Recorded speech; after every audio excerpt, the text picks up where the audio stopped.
Universalists of Sarasota, please rise in body and or spirit for our hymn, the Gedanken sind frei.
Good morning, or afternoon, as you choose. My name is Karen Bush. I'm a member of the Board of Trustees, or at least for the next 2 months when my term expires, sadly. We all want to extend a warm welcome to everyone here, especially our visitors on campus and over live stream. And we invite you to participate in any of our activities or events. We welcome visitors to find out more about Unitarian Universalism by registering on our virtual guest book, which you can see on the screen behind me. There's a link there, and if you click, you'll be able to sign up for our newsletter. The website to go to for that is uusrq.org. If you are in person, right outside that door, there's a table where you can sign up. And again, you will receive the weekly newspaper and Zoom links to our events online. We also invite you to stay for coffee and conversation after the service. Normally that's in the courtyard, but due to the lovely weather we're having, it is in the Lexau room, and that will allow you to enjoy the wonderful art show that's in there as well. We look forward to getting to know you. If you happen to be someone who would like to join our community, you can attend a program right after the service in Jay, our Reverend's office, which is over across from the courtyard. You go through the Lexau room, and his office is there, where new members can sign our membership book. Thank you, and I attended the first service, and I can guarantee you it is a wonderful one.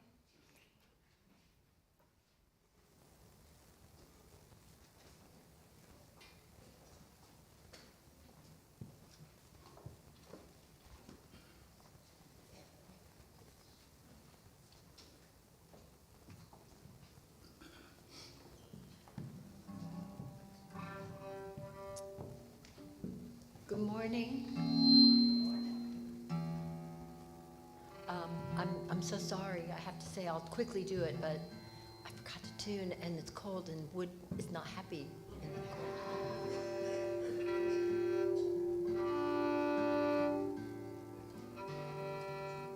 It likes to be warm.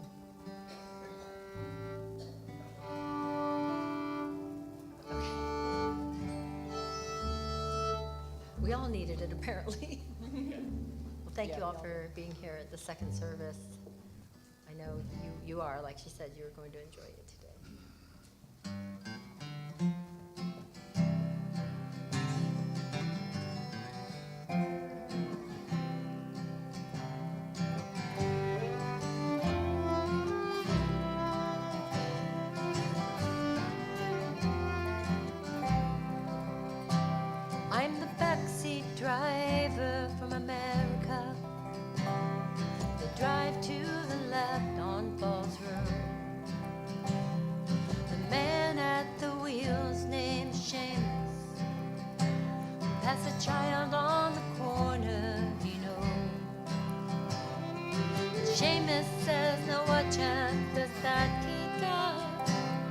I said from the back, I don't know.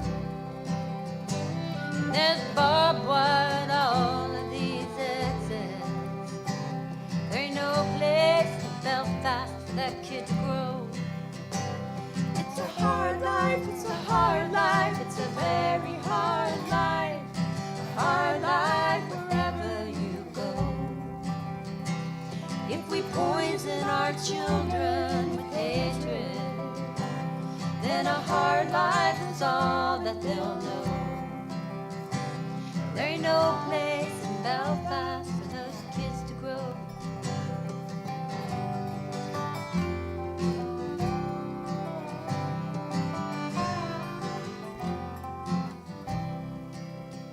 The cafeteria line in Chicago.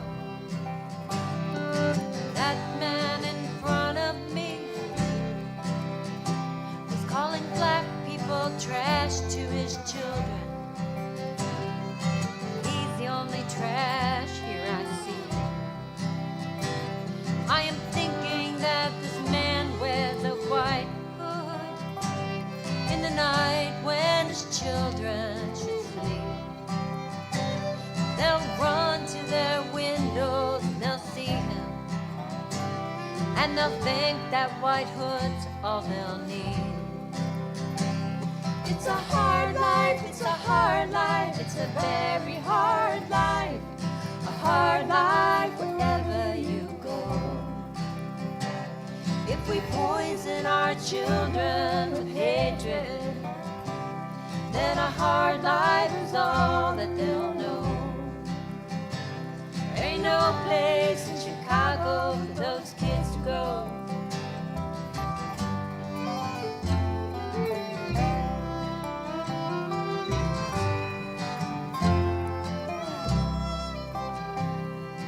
I was a child in the 60s, where dreams could be held through your TV.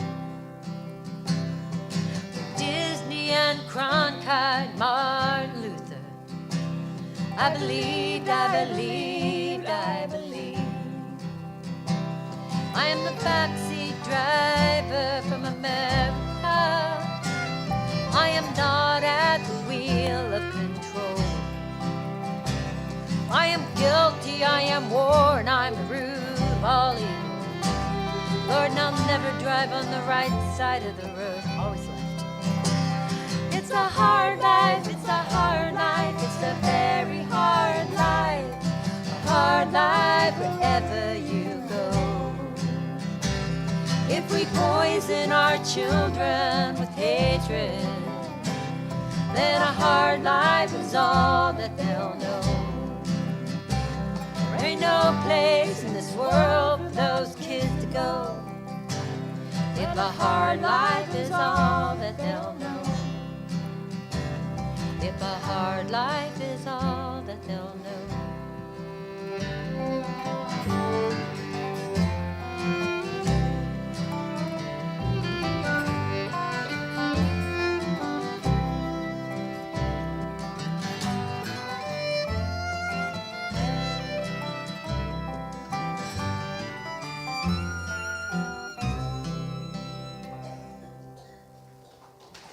Thank you. I just need to point out that right side of the road was metaphorically. You don't have to worry about me in traffic. I'm good. We're good. I'm a good driver.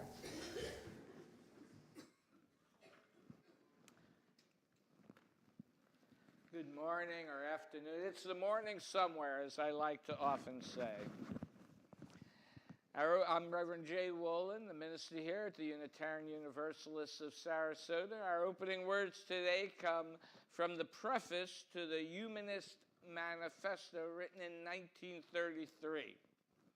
The time has come for the widespread recognition of the radical changes in religious beliefs throughout the modern world. The time is past for mere revision of traditional attitudes. Science and economic change have disrupted the old beliefs. Today's humanity, larger understanding of the universe, our scientific achievements, and deeper appreciation of kinship have created a situation which requires a new statement of the means and purposes of religion. Such a vital, fearless, and frank religion capable of furnishing adequate social goals and personal satisfactions may appear to many people as a complete break with the past. While this age does owe a vast debt to the traditional religions, it is nonetheless obvious that any religion that can hope to be a synthesizing and dynamic force for today must be shaped for the needs of this age. And so, please join me in lighting the chalice in the words of one of our sources of wisdom as we try to light, it is symbolic, as we light our way into the future. Please join me. Humanist teachings, which counsel us to heed the guidance of reason and the results of science, and warn us against idolatries of mind and spirit.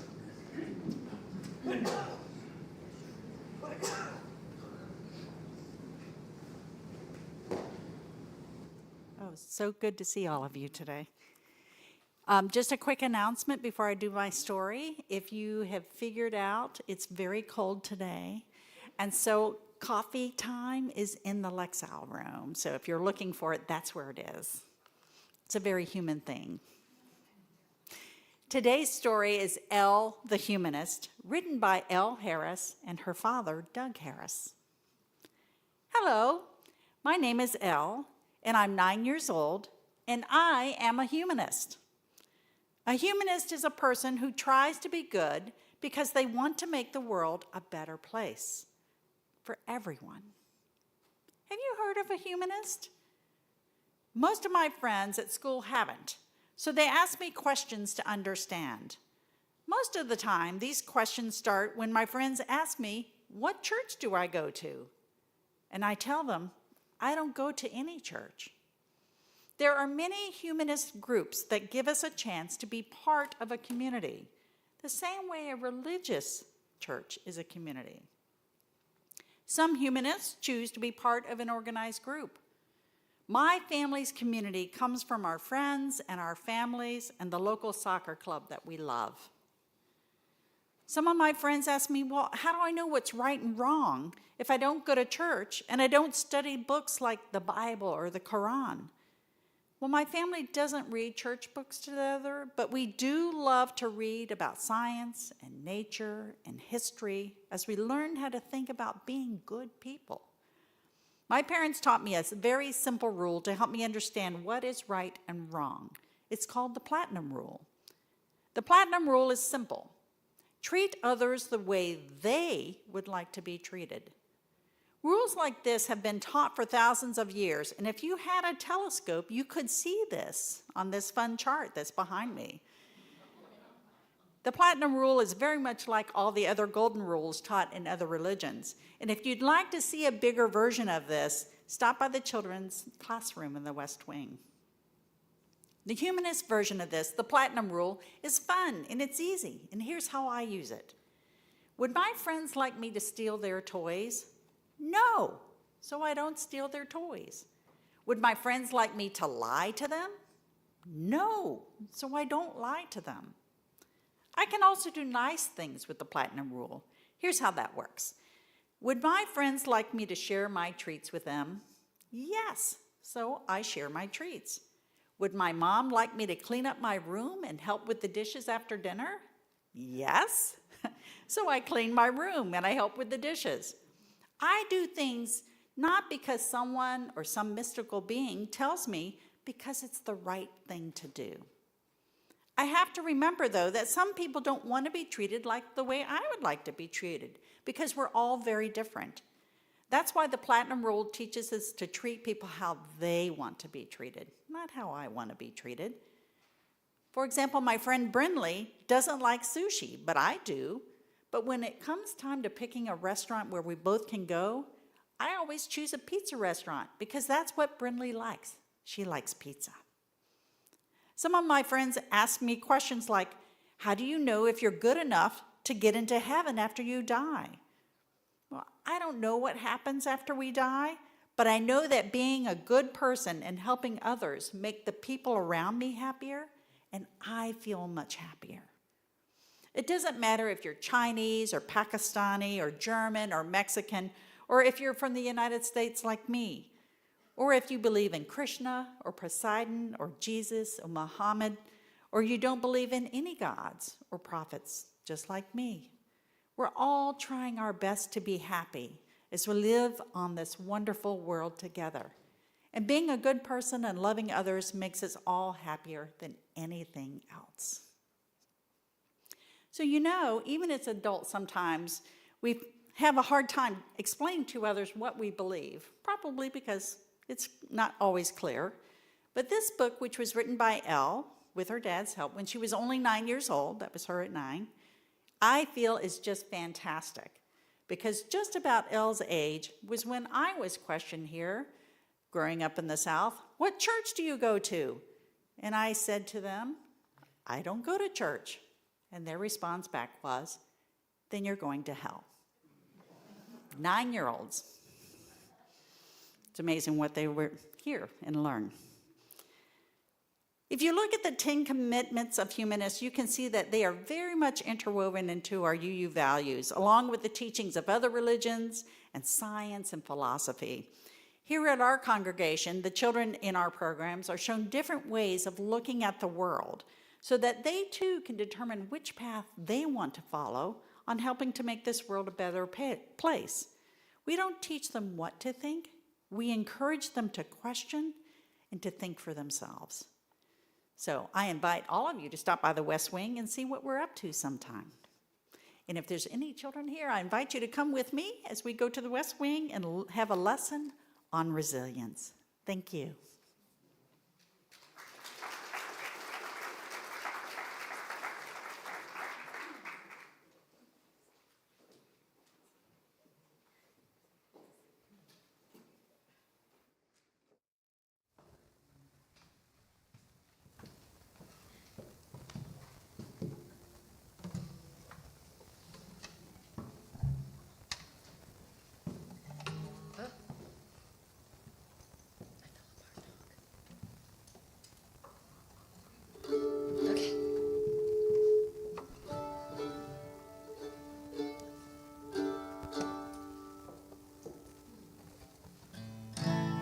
Okay, sorry about that. Get together. Waiting for the coffee to kick in, just a little. All right, so we went from, for us, with everything that's going on in the world, we want things to be kinder and gentler, and I love Elle's story. And so instead of raising our children with the first song idea, let's not do that. And instead, let's show them all about wildflowers. We should all be amongst the wildflowers. Tom Petty song. Ready?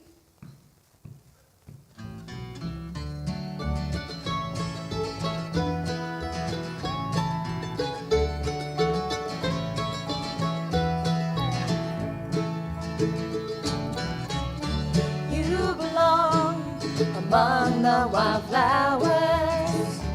You belong in a boat out at sea.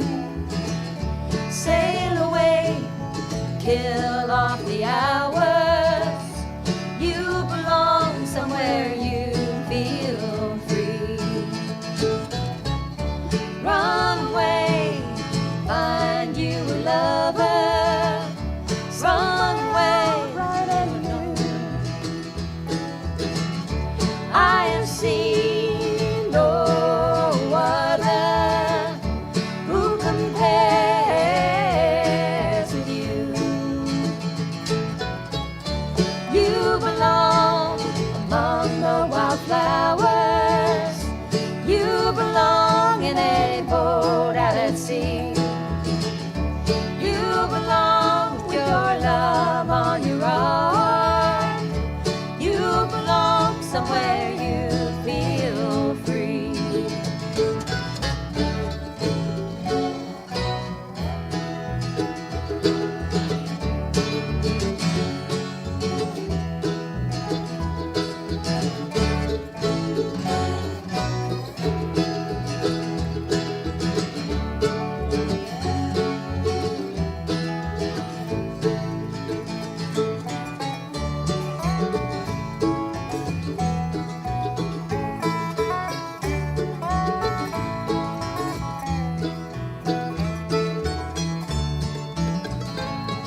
your heart be your guide. I'll deserve the deepest of cover.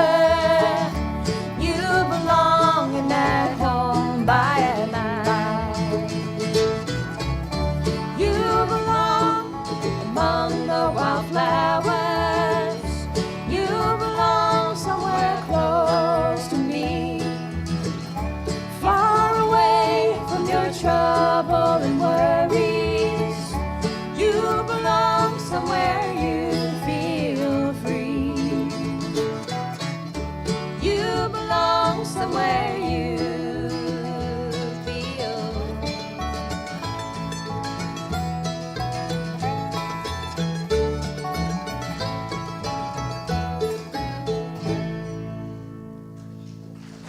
Thank you.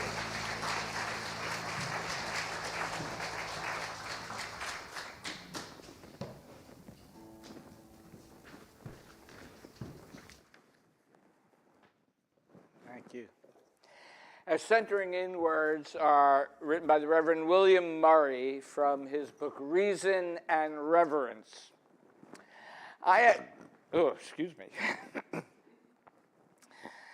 I am a humanist because I believe in the inherent worth and dignity of every person, because I believe life is most worth living when we strive to make the world a better place, and because I believe the only possibility for a world in which love, justice, peace, and freedom prevail is through human beings working together to transform the world.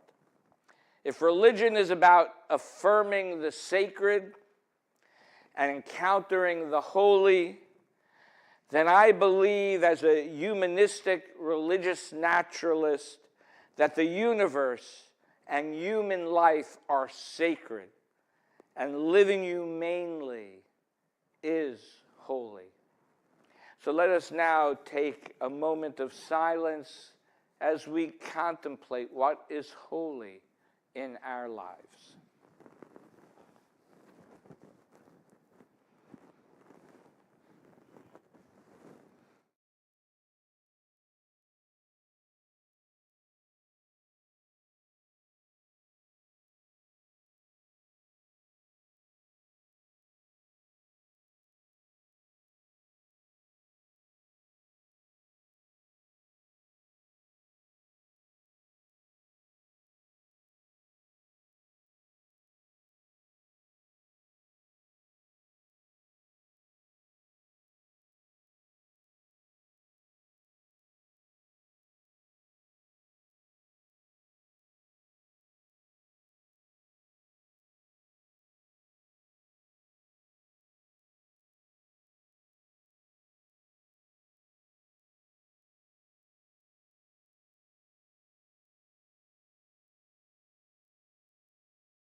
Good morning. Good afternoon. I'm the Reverend Beth Miller. I'm a retired Unitarian Universalist minister and now just an ordinary member of the congregation singing in the choir here every Sunday. But I served as half-time associate minister here from September of 2019 through February of 2022, along with the Reverend Bud Friend Jones, a retired United Church of Christ minister who served alongside of me quarter time. And after that, I observed the Unitarian Universalist discipline, the ministry of absence, and didn't attend anything here or maintain either professional or personal relationships and connections until Reverend Jay graciously invited me to come back, which he did soon after he arrived here. And I've been back since Easter of 2023. And Reverend Bud, and those of you who remember him, he is serving as an interim minister in Minneapolis. God bless him. Or bless him in any other way. We were 1 3/4 ministers then. And I'm here to offer my perspective on why we now need to meet this very important moment in the life of the UUs of Sarasota and indeed in this chaotic, crazy moment we're living in our country. So, a little interactive part here. How many of you have become involved here, whether you're sign the book members or just come, or even children? There's no kids into that right now. But anyway, how many of you have affiliated with this congregation since after Roger Fritz left, which was March of 2020, he retired? How many of you? Hands up and take a look around. Everybody just look behind you, look around. Look at how many hands are up. Now put your hands down, except if you came since Reverend Jay arrived here in August of 2022. How many have come to the church and whatever, the congregation in whatever way? Lots of you. All right. So thank you. Thank you for participating. When I began serving here in 2019, this was a busy, bustling place. We even had a small but mighty satellite congregation out in Lakewood Ranch. Reverend Roger felt strongly that we needed a second minister at least half-time. He explained his thinking in his last regular sermon here on March 29th, 2020, although it was anything but regular. He said the following. Over a year ago, I announced my retirement, effective April 1st. I encouraged the board to hire Beth and Bud to start last September. They are helping with the transition from my departure to an interim minister and eventually to a settled minister. All of these plans changed on March 13th, the day when most of us decided to take the coronavirus seriously and shut things down. Everything I thought was nailed down had come loose. I went to Maryland that day for a quick weekend visit. Beth was going to lead the service. I was going to fly back on Tuesday, March 17th, but my wife talked me out of it. You don't want to be on an airplane right now. You can do Zoom. You can send emails.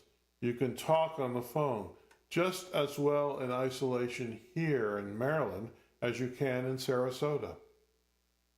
Imagine if one of us gets sick, she said. We do not want to be 1,000 miles away from each other.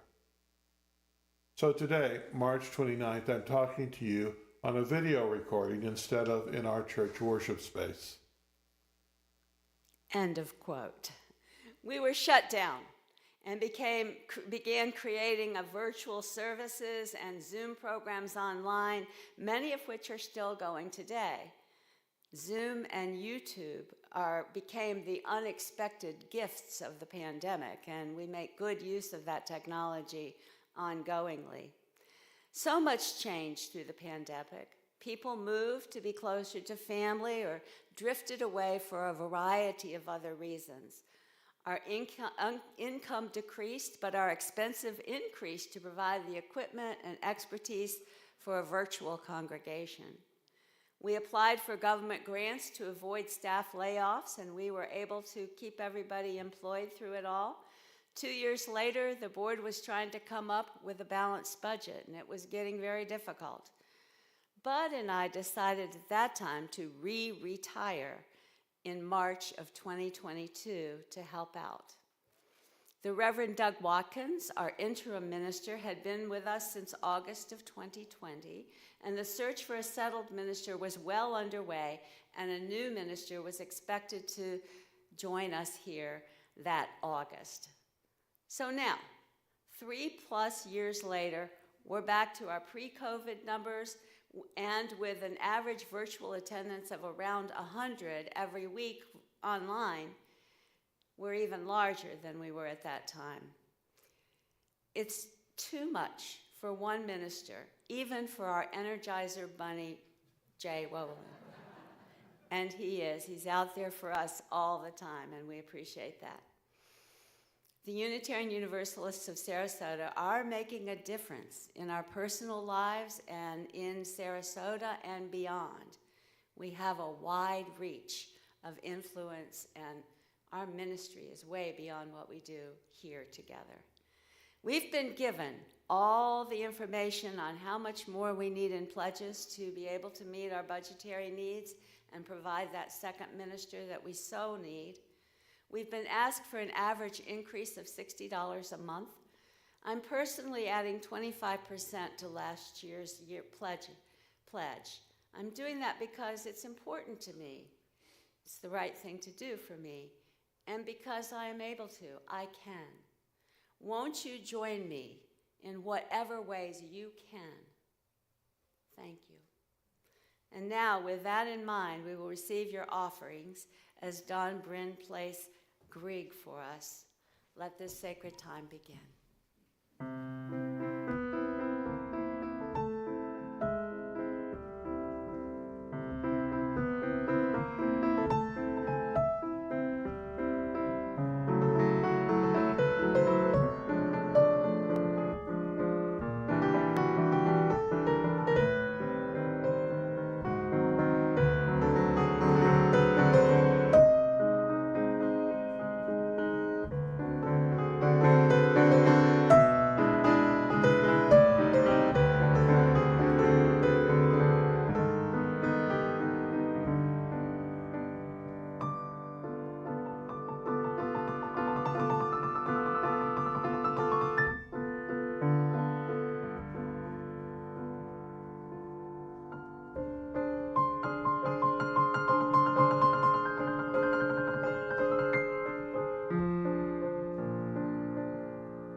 Our next reading is from the Reverend John Dietrich, Unitarianism and Humanism.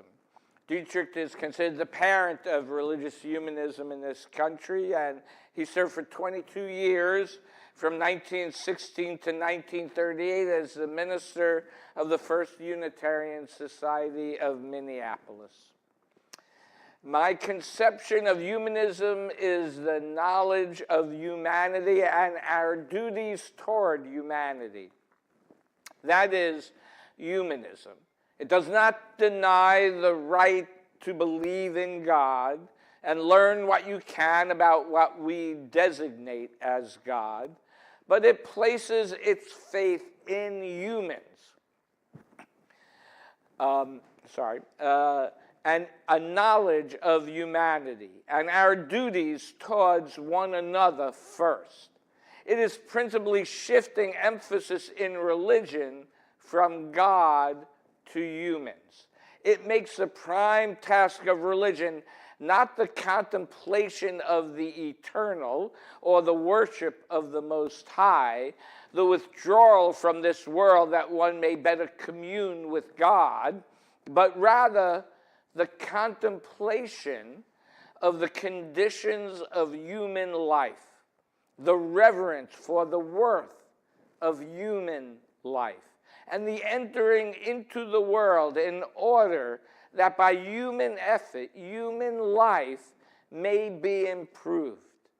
In short, the task of humanism is to unfold the personality of men and women, to fit and qualify them for the best use of their natural powers and the fullest enjoyment of the natural world and the human society around them.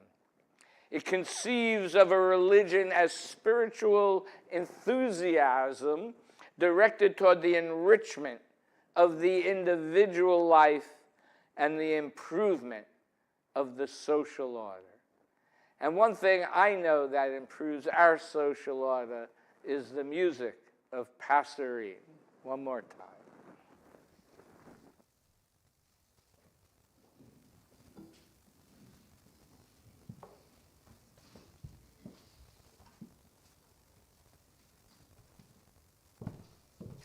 Okay, this next song is a sing-along. So let's raise the roof, shall we? Oh, I can't do it.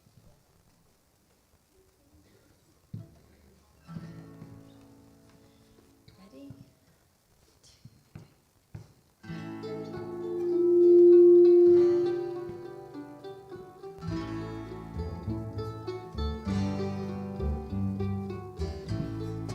Love is but a song we sing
If you hear the song I sing, you will understand.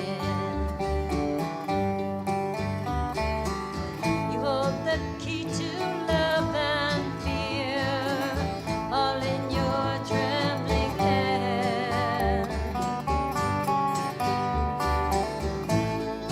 Just one key unlocks them both.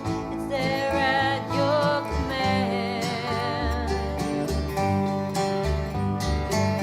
Come on, people now, smile on your brother. Everybody get together, try to love one another right now. Come on, people now, smile on your brother. Everybody get together, try to love one another right now. Come on, people now, smile on your brother. Everybody get together, try to love one another right now. Right now, right now.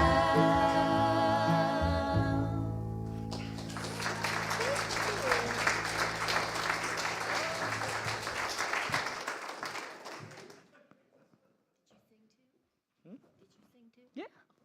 Oh, yeah. I always sing. I didn't dance, but I did sing. Unitarian Universalism, although born out of the Christian tradition, has long had a penchant for freethinkers.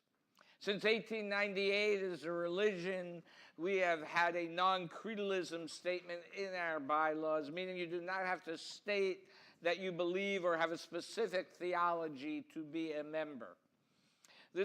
I say that because I know a lot of my friends belong to other religions and they don't believe what those religions say, but they're forced to say that they do. Here, we want you to be honest. This commitment to theological freedom continues today, even with our latest revision of the Unitarian Universalist bylaws last year, where we reaffirmed our pluralistic theology. For much of the 20th century, though, particularly the Unitarian side of Unitarian Universalism, remember we merged the two religions in 1961, but the Unitarians were staunchly humanist. And given this deep connection between Unitarianism and humanism, I think it's worth just taking some time to ask, what do we mean when we say humanism? So first, let me share a little bit about humanism as meant. It's not some newfangled thing. It is something that has been here for the ages, actually, and how over time it has shaped our tradition. Because humanism is not just one thing or one idea. It is a family of traditions, each asking a different question about what it means to be human in the time that those people are coming together. So Greek humanism sought virtue, and many were skeptics. Most famous was Protagoras, who stated, man is the measure of all things, meaning that we center human experience as the arbiter of truth. Now again, this is along with all the Greek gods that were there as well. So even then, there was pluralism among the ancients. Renaissance humanism looked back to these Greeks, rejecting the otherworldliness of medieval Christianity, and celebrated new scientific findings, beauty, and creativity. Now, Nietzsche was probably more provocative, declaring that God is dead, and really the question that he was asking is, could human beings bear the responsibility for creating meaning itself? And then you have natural humanism that says, affirms that the natural world is all that exists. And we have religious humanism, which centers meaning and moral authority in human experience, reason, and relationship rather than in divine command. It treats community, ethical action, and shared values as sacred practices grounded in deep trust in human dignity and human responsibility. And that in religious humanism, the holy is not found beyond humanity, but within our commitments to one another. So these last two, religious humanism and natural humanism, are really related, but they emphasize different starting points. Humanists, and I think really the truth is, we are, as at least I have found, we are interdependent with nature. We are a part of nature, not separate from it. Humanists might find themselves anywhere across the spectrum on this point about what it means to be a humanist. We think about deists, who many of the founders of this United States of America were deists, where they believed that there was a God who took no interest in the day-to-day functioning of humans. So there's a wide spectrum of belief about what humanists believe. But I want to point out these aren't just abstract ideas or categories. They are, how do they affect our lived experiences? So whenever I think about that, I turn to my own journey and how I came to call my theology mystical humanism or spiritual humanism. I was steeped, growing up in the Jewish religion, I was steeped in the theology of suffering. Part of the Jewish scriptures focused on God's anger at the Jews for not having right action, and other parts focus on God's blessings for the Hebrews for taking right action. And I have to say, as a child, it was all very confusing. Looking back with knowledge, it's easy, after going to seminary as well, it's easy to see this is a story of a history of a people and how they tried to understand the world they lived in with the knowledge that they had. But in the moment, I was just worried that every action I took could bring cataclysmic change to the world, or at least my world. And so this would be my analytical version of that, looking back. But in the moment, an experience happened to me that really, I think, shaped my life in some ways. All these little moments do. It was when I was a child on the Jewish holiday Yom Kippur. It's the highest holiday in the Hebrew religion, where God writes your name in the book of life for the next year. And on this holiest of days, Jews are supposed to fast. I was really sick, but since it was a holy day, I got my grit up, I went to temple and didn't tell anyone for fear of upsetting what I was taught were the laws of nature. And later in the afternoon, my grandfather found me curled up in the corner of my bedroom, and he coaxed out of me what was wrong. And he insisted I have something to eat in order to regain my strength. I was literally terrified that God would not enter me into the book of life for the next year if I ate something. But my grandfather, in his wise way, quoting the Talmud, said, God does not want you to suffer, and that healing oneself or another overrides all the other laws of God. Now, I admit this comforted me. I thought, okay, there are exceptions to the rules I have not learned. And I want to say that thought has stayed with me my entire life. Perhaps there are still universal rules that I have not yet learned, and that leaves me open to inquiry and curiosity. And those are things, I think, that are values that are my strengths at this point in my life. But of course I thought, if God doesn't want me to suffer, God wouldn't want anyone to suffer. And if that was true, why was there so much suffering? These questions haunted me. It's not surprising I became a minister eventually. Right? Years later, I found them perfectly captured in Holocaust survivor Elie Wiesel's book, Dawn, where he writes, "So many questions obsessed me. Where is God to be found, in suffering or in rebellion? When is a human most truly human, when they submit or when they refuse? Where does suffering lead them, to purification or to bestiality?" As I grew, I continued to dwell on these questions, and I continued to experience and observe suffering in the world. And so I searched for why there was so much suffering and how to alleviate it. And as a young student, as a young adult, I started studying Buddhism, whose Four Noble Truths teach a way out of suffering.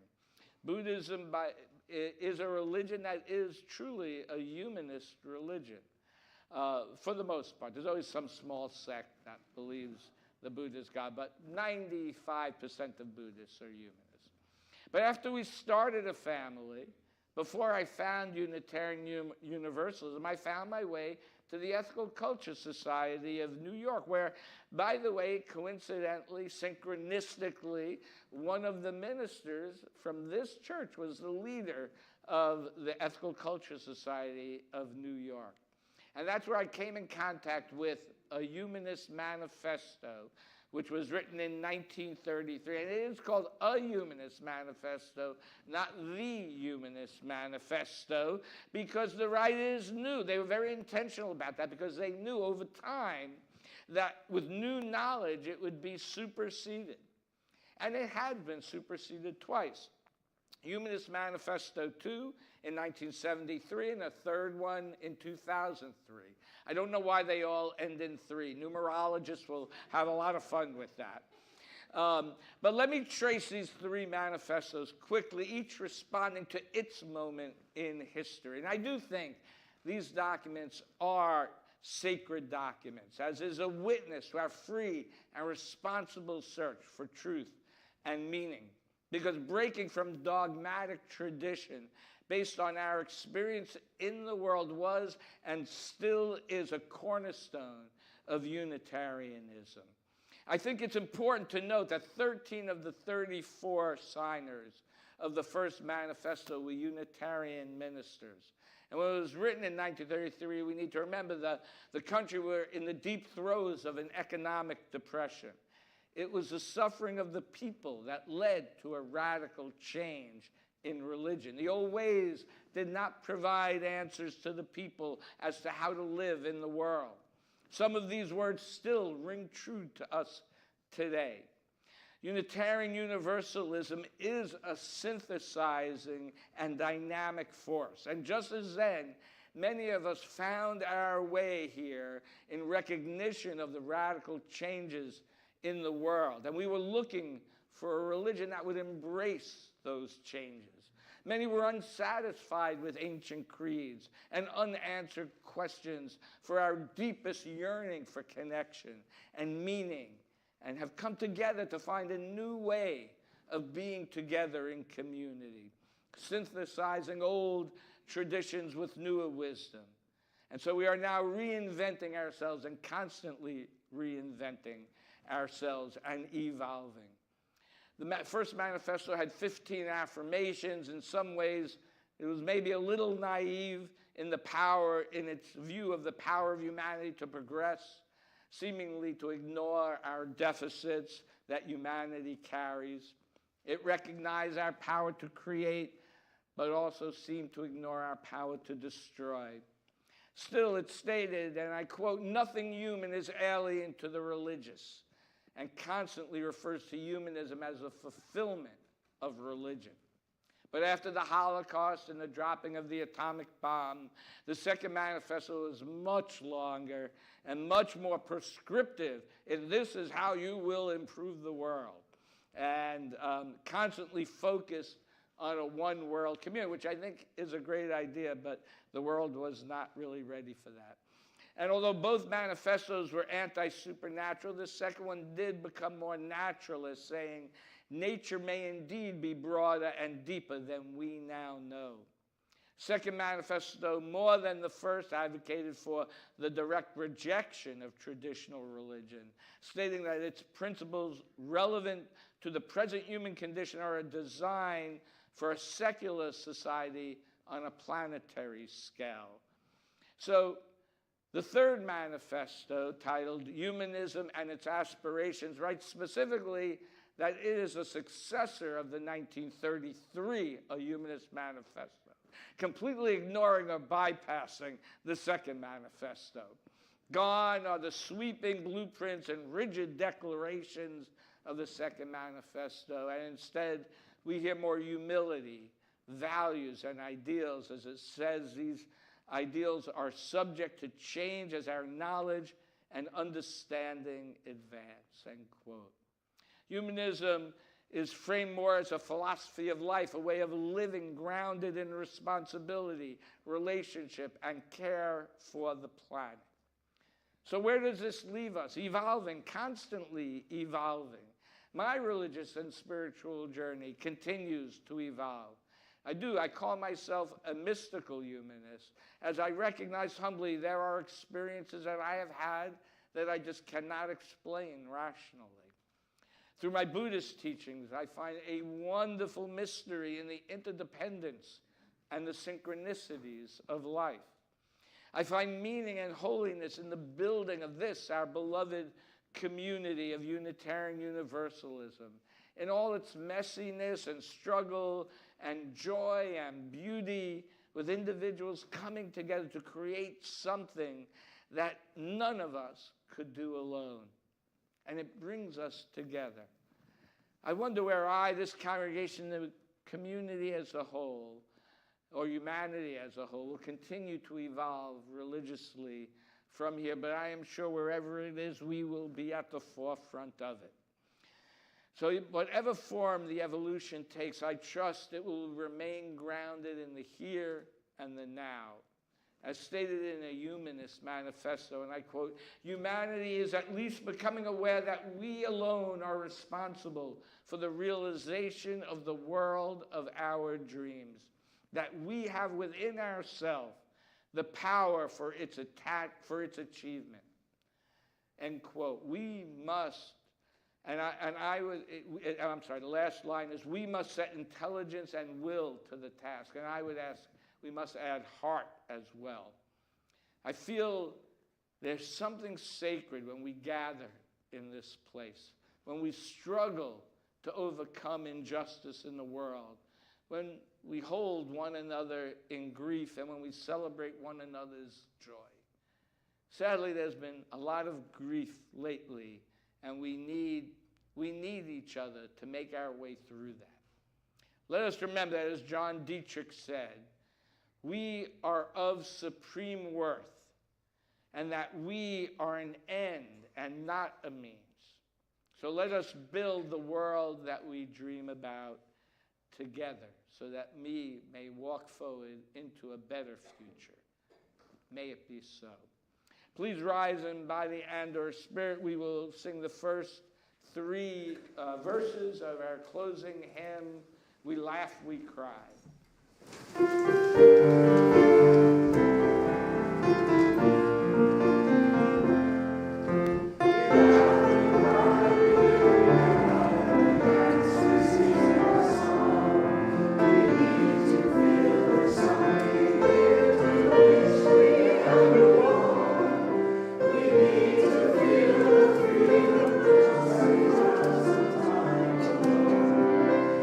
Most of all, we need those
extinguishing the chalice. If we can put the closing words up, the extinguishment on the screen. Thank you. We extinguish this flame, but not the light of truth, the warmth of community, or the fire of commitment. These we carry in our hearts until we are together again. Thank you all for your presence here today. Go forth and treat everybody humanely. Thank you.